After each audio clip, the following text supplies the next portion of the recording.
अस्सलाम वालेकुम एवरीवन, कैसे हैं आप सब। जैसा कि मैंने आपको बताया था कि यूएस से हमारी फैमिली आई हुई है, तो इन्हीं के साथ आज हम डाउनटाउन टोरंटो जा रहे हैं।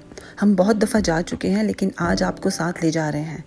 तो टोरंटो में एंटर और एग्ज़िट होते वक्त ये हम्बर बे आर्च ब्रिज हमेशा देखा जा सकता है। बड़ा ही आइकॉनिक है। ये टोरंटो की फेमस लैंडमार्क में से एक है। फिर ये लेक के साथ ही बहुत से पार्क बने हुए हैं। कैसिमर ज़ॉस्की park, park Dales, Budapest park और मार्लिन बेल पार्क। ये बहुत ही खूबसूरत पार्क बने हुए हैं। यहाँ किड्स के लिए प्लेग्राउंड और पिकनिक एरिया भी हैं। इसकी एक और ब्यूटी ये है कि वाटर फ्रंट ट्रेल की वजह से जॉगिंग, साइकिलिंग और वॉकिंग के शौकीन लोग यहाँ आना पसंद करते हैं। दुनिया में सबसे ज़्यादा लेक्स कनाडा में हैं और ये कनाडा की फेमस लेक ओंटारियो है। लेक के सामने ही बेंचेस बनाए हुए हैं। यहाँ बैठकर सनसेट का व्यू देखना बहुत ही रिलैक्स करता है और यहाँ लोग बहुत पीसफुल माइंड के साथ मेडिटेशन और योगा करते हैं और लेक की फ्रेश एयर में खूब इंजॉय करते हैं। शहर की हेक्टिक और गहमा गहमी से दूर ये बहुत पुरसुकून जगह है और वैसे भी टोरंटो स्काई लाइन और लेक का अमेजिंग व्यू हर तरह के स्ट्रेस से रिलीफ देता है और इंसान फ्रेश हो जाता है। बाइक राइड और लॉन्ग वॉक के लिए आइडियल जगह है। और अब लेक से ज़रा हटकर ये हाई राइज बिल्डिंग्स हैं, जिनमें CN tower, first Canadian place, TD bank tower और स्कोशिया प्लाजा शामिल हैं। इनमें सीएन टावर सबसे ज़्यादा टॉल है। हम सीएन टावर और स्कोशिया प्लाजा जा चुके हैं और ये बिल्डिंग्स अंदर से भी बहुत ही खूबसूरत बनी हुई हैं। आप सब भी बाहर से ये व्यू देख ही रहे हैं, तो सच में बहुत ही प्यारा है डाउनटाउन टोरंटो। लेकिन आज पहले जैसा साफ़ और ऑर्गेनाइज्ड नहीं लग रहा, क्योंकि यहाँ कुछ कंस्ट्रक्शन चल रही है जिसकी वजह से रोड्स भी तंग और मैसी हो रही हैं और लोग हैं कि लग रहा है कि सब डाउनटाउन की तरफ ही आ रहे हैं। हम अभी सीएन टावर के पास ही हैं। इसके साथ ही रॉजर्स सेंटर है जो कि मल्टीपर्पज़ के लिए यूज़ होता है। जैसे यहाँ गेम्स होती हैं, जैसे फुटबॉल, बास्केटबॉल, टोरंटो रैप्टर्स और डिफरेंट तरह के कॉन्सर्ट्स होते हैं, फन फेयर होते हैं और सर्कस होती है। बॉलीवुड आईफा अवार्ड्स 2011 या 12 में रॉजर सेंटर में ही हुए थे। हमने ज़्यादा टाइम आज सीएन टावर के जिस तरफ गुजारा है वो जगह राउंड हाउस पार्क कहलाती है। यहाँ पहले रेलवे स्टेशन हुआ करता था। इसकी याद में अभी भी कुछ सामान पड़ा है, शायद वो ले जाना भूल गए हैं। ऑन द सीरियस नोट, असल में ये round house complex Canadian Pacific railway ने बहुत पहले बनाया था। अब यहाँ सिर्फ रेलवे म्यूज़ियम है।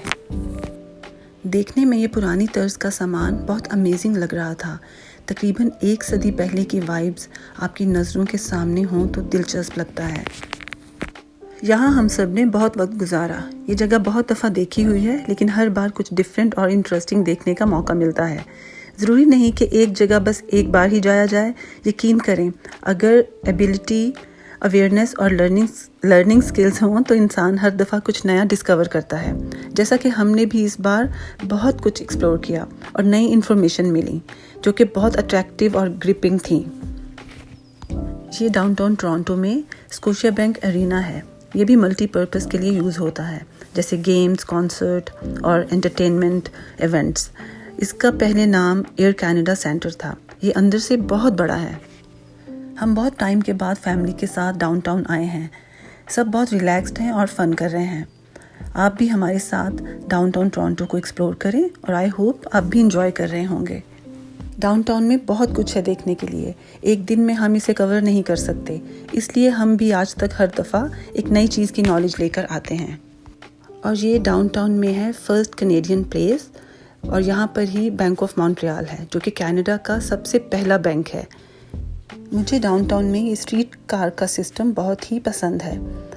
ये बहुत कॉमन और यूज़फुल भी लगता है।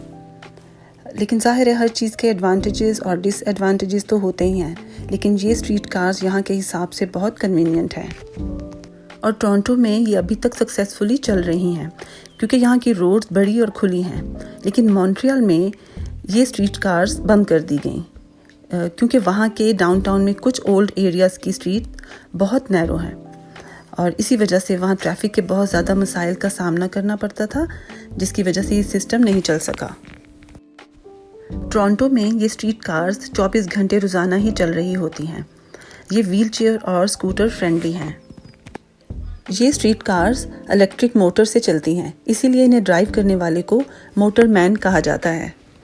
और डाउनटाउन टोरंटो का मशहूर मॉल ईटन सेंटर भी यही है। और ये फेमस एड मिरविच थिएटर का एरिया है। ये जो इंतहा की रौनक देख रहे हैं ना, ये इसी थिएटर की वजह से है।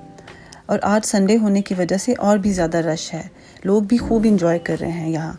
लेकिन हमें यहाँ कुछ भी इंटरेस्टिंग नहीं लग रहा, तो यहाँ रुकने का कोई मकसद ही नहीं है। वैसे इस थिएटर के बारे में मुझे जितना इल्म है वो बताती चलूँ। ये टोरंटो में बेहतरीन तफरीह का ज़रिया है। अपने अपने शौक़ की बात है, ज़्यादातर लोग यहाँ आना बहुत पसंद करते हैं। यहाँ म्यूज़िक, ड्रामा, कॉमेडी और भी बहुत कुछ है एंटरटेनमेंट के लिए। ये टोरंटो का तारीख़ी परफॉर्मिंग आर्ट थिएटर है, बहुत ही वेल ऑर्गेनाइज्ड है। यहाँ सिनेमा जैसी सख्ती नहीं है, फूड और ड्रिंक ले जाने से मना नहीं करते। हाँ, कुछ रूल्स हैं जिन्हें फॉलो करना पड़ता है। यहाँ पिक्चर्स और वीडियोस भी नहीं ले सकते। मैं थिएटर के अंदर की रूल्स की बात कर रही हूँ। बेहतर है कैमरा और फ़ोन अपने बैग या पॉकेट में ही रखें। और अब हम सीएन टावर की दूसरी साइड पर हैं, जहाँ से यहाँ का व्यू कुछ इस तरह का है। इन हाई राइज बिल्डिंग्स के दरमियान सीएन टावर बहुत ही प्यारा लगता है। इतने रोब और ग्रेस से खड़ा है, बड़ा ही शानदार व्यू है। मुझे हालांकि टॉल बिल्डिंग से खौफ आता है, लेकिन ये व्यू मुझे भी बहुत पसंद है। और ये वो बिल्डिंग है, जब हम कनाडा पहली बार आए थे तो इस बिल्डिंग के अपार्टमेंट में 1 मंथ स्टे किया था। मैं जब भी डाउनटाउन टोरंटो आती हूँ तो हस्बैंड से कहती हूँ कि यहाँ जाना है और इस बिल्डिंग को ज़रूर देखती हूँ। इस सामने ही राबा स्टोर है जहाँ ग्रॉसरी करते थे, क्योंकि दूसरे स्टोर्स दूर दूर थे। और जब आप किसी नई जगह जाते हैं तो बहुत सी चीज़ों का पता नहीं होता और आप आसानी देखते हैं। खैर, हमारा यहाँ पर भी बहुत अच्छा वक्त गुजरा था। और ये टोरंटो यूनिवर्सिटी का सेंट जॉर्ज कैंपस है। टोरंटो यूनिवर्सिटी दुनिया की बेस्ट यूनिवर्सिटीज़ में से एक है।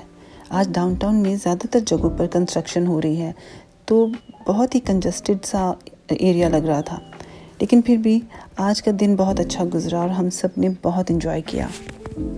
हमने आज आधा दिन डाउनटाउन टोरंटो में गुजारा है। अब शाम हो रही है तो वापस अपनी सिटी की तरफ जा रहे हैं। यहाँ से हमारी सिटी मिसिसागा तकरीबन 25 मिनट की ड्राइव पर है। अब हम मिसिसागा में जो रिजवे ड्राइव पर फूड स्ट्रीट बनी है, डिनर के लिए वहाँ जा रहे हैं। ये जगह मिसिसागा और इसके करीब रहने वालों के लिए बड़ी कन्वीनियंट है, लेकिन लोगों की लापरवाही और गैर जिम्मेदारी की वजह से लगता है कि फ्यूचर में इसे बंद कर देंगे, क्योंकि शोर और लेट नाइट गैदरिंग की वजह से नेबरहुड में लोग बहुत डिस्टर्ब हैं। अब देखते हैं ये कब तक चलेगा। खैर, हम सब ने डिसाइड कर लिया कि डिनर के लिए एक इराकी रेस्टोरेंट चलते हैं। इसका नाम सुमक है। मुझे ये ईरानी और अफ़गानी फूड जैसा ही लगा, लेकिन इनका टेस्ट हमारे लिए न्यू था। रोटी, नान और राइस बहुत डिफरेंट थे और बीन्स भी देसी स्टाइल के बने हुए थे। वैसे खाना ओवरऑल अच्छा था। अब जैसे जैसे रात हो रही है, लोगों का यहाँ रश भी ज़्यादा हो जाएगा, तो हमारा घर वापस जाने का टाइम हो गया है। सबका चाय पीने को बहुत दिल कर रहा है, लेकिन घर की चाय पियेंगे। आई होप आज की वीडियो आपको अच्छी लगी होगी, तो लाइक और सब्सक्राइब करें। खुश रहें, सेहतमंद रहें। खुदा हाफिज़।